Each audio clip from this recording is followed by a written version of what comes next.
Yo, so welcome to chapter 4. This chapter will be about key levels. The first couple of chapters are meant to build on your fundamental understanding. So the goal is to build your knowledge uh, on these basic concepts. And as we move forward to more advanced topics, you'll see how these concepts are related and how they work together. So you can spot points of confluence, which offer high probability um, setups. So there's certain points of times at certain levels where the stars align. It's not a glitch. It's not an algorithm. It's not predicting the future. It's just there's certain situations where probabilities are higher for certain outcomes. Doesn't necessarily mean that it's always going to go the way you expect, but we just want to spot those areas and only participate in high probability conditions. So that's what these first couple of chapters are about. We're building your understanding of price or price action in general. So, what are key levels? Key levels are important price points. They're areas on the chart where significant expansions or reversals might occur. These zones are where candle ranges may form. Price could expand or reverse direction. Key levels are confluent. So that's a technical term. Basically, what that means is that we're not just drawing a random line. So this is not just a line from a random point. We'll discuss how to identify specific key levels, but this would be like, for example, the day's low and the day's high, or the week's low and the week's high. Or maybe this is another type of key level that we'll discuss in a few slides. But I just wanted to take a few moments to let kind of explain uh, that these key levels aren't necessarily like brick walls. Um, I mean, you'll rarely see a situation where price hits a key level and then just immediately reverses. It does happen, but that's not the point. Sometimes a key level will be tested a few times before we actually make our move. These tests usually occur on the lower time frames. We should only use higher time frames to identify key levels. So if your higher time frame is the daily uh, chart, then your key levels will be derived from the daily chart. And then when you move down to the intermediate time frame or the lower time frame, you would begin with your simple market profiles. Um, and once you practice a bit, you'll start to see how price generally lines up in certain conditions. So key levels are points of interest on the chart that help frame trade ideas. So as you can see here in this simple illustration, we have a key level that was tested, and then subsequently price moved or expanded upward to the key level above. Of course, in this scenario, we're assuming bullish order flow or bullish conditions. There's a few other things to factor in or consider. There's some tactics that we can use to identify uh, key levels or that we use other concepts so that we can accurately identify these key levels. So that way we're not just drawing some arbitrary line or some random line that doesn't really uh, hold any weight. So we'll discuss types of key levels in a bit, but that was a brief introduction. Uh, um, just to kind of give you an idea of what we'll be covering today. Okay, next we'll be going over specific types of key levels. We'll go over them in order of priority. So the first being order blocks, which um, would be, in my opinion, the they offer the best entry. Um, uh, uh, Key levels are just points of interest on the chart that help us frame ideas. So uh, in this case, the first type of key level would be an order block. An order block is a candle or a consecutive sequence of candles that has purged or filled liquidity. Order blocks are formed when price engulfs these candles by closing above or below them. So if you can see in the illustration here, we have bullish order block. You can see that price broke this key level, and we ended with a two candles that dug below. So this would be considered purging or filling liquidity. So this candle becomes an order block, and it only becomes an order block after this candle when price closes above it. If price closes below this line lower, then it's not an order block, and that's not what we're looking at. So in this case, at this stage, we say price broke below this key level. This candle is the candle that dug below,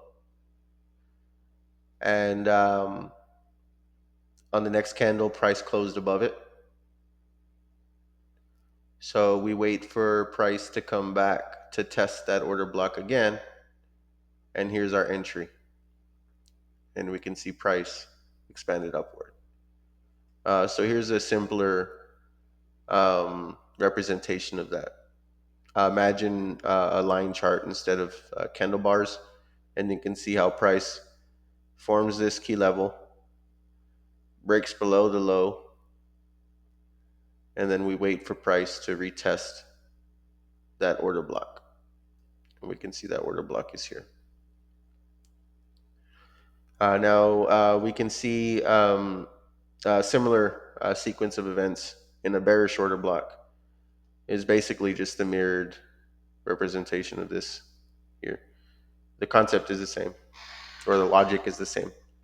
So we have a key level that's formed with this high here, and then price breaks above. We take the candle that dug below, or in this case, dug above. This is the candle that um, purged liquidity. And then price closed below here.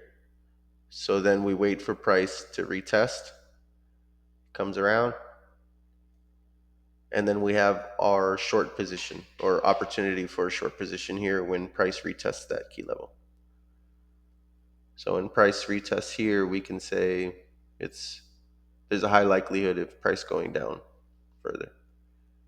So you have both bullish and bearish order blocks, and this is how they look.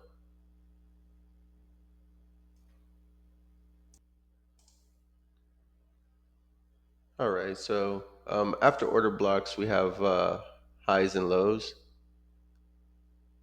Highs and lows are significant swing points on the chart, um, and they can take the highest priority or they are of the highest priority. So as you can see here in this illustration, if price were represented by a line, you can see we have a low that's formed, the low is swept, and then we have higher prices from there. And this would be a bullish scenario. So we can see where we would enter a long position. A long position, of course, is a bet that price will go up. Also here for the high point, you can see it's created and then swept. And then we have price going down further. We have our opportunity for a short position here. Now, again, this isn't just a random point that we're picking. Sometimes this might be, let's say, Monday's high, or this might be the high of a particular session. And once that high gets swept, we can expect lower prices, or maybe it's the low of a particular session. So maybe this is a key time here, and we create a low, and then we go and sweep that low, and then we end up with higher prices. All of this will begin to make more sense as we move further through the mentorship. Again, these are just fundamental concepts that we'll build upon uh, in a logical manner. So highs and lows are a relatively simple concept, but it is very important that we don't just pick a random point in time. This low, or sorry, this low or this high are key points of interest. So you would have to take time practicing identifying where the high is typically formed or where the low is typically formed. And then once you can identify key points where that is likely to happen, then we're just waiting for the low to be swept or the high to be swept before entering a position. And those would be, or that is how we look at highs and lows when we're trading. All right, so next we'll go over breaker blocks, which you've probably heard me talk about before. But breaker blocks uh, are not all too important, but they're still a valid key level, right? There's all kinds of key levels you probably hear people talk about, or once if you start researching on your own about key levels in general, you'll probably come across all types. But just from experience, I mean, I try to keep it simple. So these are the this is one of the most reliable key levels, or one of the more reliable key levels out of many. So first we discussed order blocks, then we discussed highs and lows. Now we're talking about breaker blocks. Breaker blocks are the high that take out a low, or the low that takes out a high. And then when that level is retested, it's known as a breaker block. So I know that might sound a little bit confusing, right? It's a little, almost seems like a bit of a word salad, but trust me, it makes sense when you take the words one piece at a time. So we have the high that takes out a low. So um, we have a point of interest here forming a high, and it takes out the low right here. So essentially, we have 2 points of interest forming a high and a low, and the low is swept. Then we see price move further, and at this point, when we break the high, we're waiting for it to be retested. And then here's our entry here for a long position. So it's the high that breaks the low, and when retested here, that's the breaker block. And we would find our entry here, a long entry in this case for this bullish scenario. And we can see how that plays out. We have a high that sweeps a low, both are marked,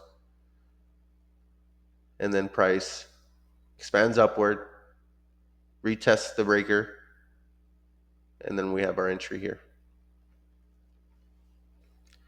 Now, the bearish version, of course, as we've been noticing, is just the opposite side of that. It's the opposite side of that trade. So, or that type of trade. So we have uh, when it comes to breakers or bearish breaker blocks, what we're looking for is the high that takes out a low and is retested. So we have this point of interest here, and we have another point of interest here. And you can see that a high is formed because it breaks above this point, right? So we have the high. So you have to identify the high first based off of our logic or based off of the tactics we're using. So we have the high, and then now that high breaks a low, which is this low here. So whenever price is forming, we're watching this, and then we start keeping an eye on it as it breaks the low, and then it's retested. And once it's retested, that's our short position entry or our opportunity for a short position here, lower prices. So you can see that play out in these candles here. So we have a high and then a low. We break that high, so we create a new high, and then we've identified our high. We wait for that high to break the low, which it does here, and then we wait for it to be retested. So that low is retested. And we got it. So that's our bearish breaker block. So you can see they have a general shape. So essentially we have uh, a more simple illustration to guide you. And what I would recommend is going through the charts and trying to find your own examples of these key levels. And if you're unsure, if you're looking at a chart and you see that you're not sure of if it's an order block or if it's a breaker block or you need help, just let me know. But it's going to take some time going through the charts and um, looking at specific points of interest. So, for example, this isn't just an arbitrary area, like this isn't some random area. This could be the opening or the closing of a specific session. This could be a specific key time. I don't have it marked out here because I don't want to limit your thinking. This doesn't necessarily have to be Monday's high or Tuesday's high or whatever the case is. You want to think critically when you're looking at the price, and I'm going to hopefully be able to give you the tools that you need to look at the price the way you should. And these key levels are some of those tools. We'll go over more in the future. But you don't want to overcomplicate things as well. So if you're looking for a breaker block, you're essentially just looking for this basic structure, whether bullish or bearish. This is the basic structure, so I would just recommend taking time identifying breaker blocks throughout the chart, and then once you identify breaker blocks, start trying to break down what those points of interest specifically are, so you can see where the breaker blocks typically form. So what I mean by that is if you find a breaker block, take a look at what time this is. What time is it here? When was this low formed? When was this high formed? When was this low formed? When did the breaker get broken? When did we retest? When did price retest the breaker block? You know, when did the breaker block become valid? Things like that. Those are the questions you want to ask yourself when you're identifying these yourself on the charts. So that way, whenever you're looking for them yourselves, you're not just looking for every random slant here or slant there, basically. Um, but those are breaker blocks, and that's the general principle behind them.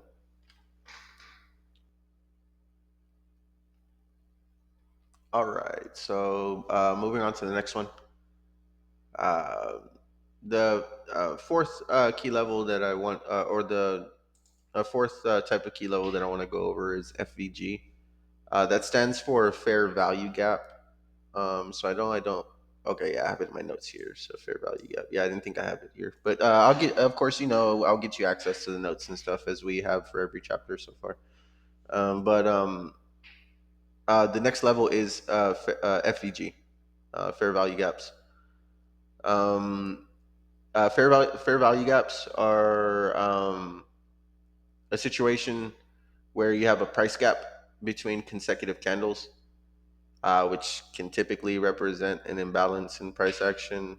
I don't know. You'll probably have all kinds of justifications for certain things, but I've seen these play out in the market when identified correctly, right? Like, not every gap between candles is a fair value gap. Um, we're not looking at the pattern in particular. Uh, when it comes to trading, we want to keep in mind that timing is important as well. It's not just about the price or the level, but what time did everything occur as well. If everything lines up, then you can say that there's a better chance that the key level you're looking at is valid. So you can see there's another phrase here. Says an fair value gap will appear as an LTF turtle soup. We haven't gone over the concept of turtle soup yet, but essentially, this little area you see here can be considered a fake out, which is what we call turtle soup. So you see how price was at this point and then dipped below it shortly. That's what's called turtle soup, basically. There's ways to identify that little scenario, right? I'm sure they call it all sorts of things. Um, whatever the name you heard before, I heard turtle soup, if you've heard of it at all. But basically, so we have this gap in candles. So I know this is a line here, so it's not really represented by candles, but what you can see is there is a gap right here. So we have a point where price uh, begins to retrace, breaks back above, but doesn't test this point here. And then we have price creating another point of interest up, sort of like another retracement before we test this imbalance or this FVG, which is the fair value gap. And then here, this point where we find the turtle soup, that's our entry. So now this might make more sense because now you can see the gap in candles. This is how it would look on a lower time frame or on a line chart. But let's say this is our higher time frame, like this is our hourly chart or our 4 hour chart. You can see there was a price expansion, which left a gap in between these two candles. So we have a middle candle, but these two candles have a gap in between them. The one on the outside or the two on the outside have a gap in between them. And then price stayed above for a while before testing that gap and then expanding upwards. This would be our entry for a long position. So on par for the course, we have another bearish scenario, same situation. We have an expansion downward, slight retracement. We create this imbalance. And then we have another point of interest here that gets tested, creating our short or creating an opportunity for a short position. When price tests the fair value gap, we can expect price to go down. Now, again, we're looking at all of this to happen at key times. So we have a point of interest here that should occur at a key time, along with an expansion leaving an imbalance, that should occur at a key time. And then we have a bit of a retracement that is the test of the fair value gap or the test of the key level before we have the expansion downwards. So if you look at the bearish scenario on a candle chart, you can see the gap between the two. So essentially what we have is an expansion downward with three candles, and then there is a gap between the bottom of this candle and the top of this candle, or the top of this candle and the bottom of this candle in the bullish scenario. So we create this imbalance, leaving a gap. Price stays below for a while before retesting the fair value gap and then expanding downward, or expanding to lower prices. So that is fair value gap, and those are the key levels that we look at just to keep things simple. There again, before I've mentioned that there are probably lots of others out there, but I just use these because they're fundamental. You don't need more. Less is more in some cases. As long as you know what you're working with and you understand these concepts, we'll make progress. So we have highest priority being order blocks, then highs and lows. Next is breaker blocks, and then FVGs. That's not to say that you should look for one over the other.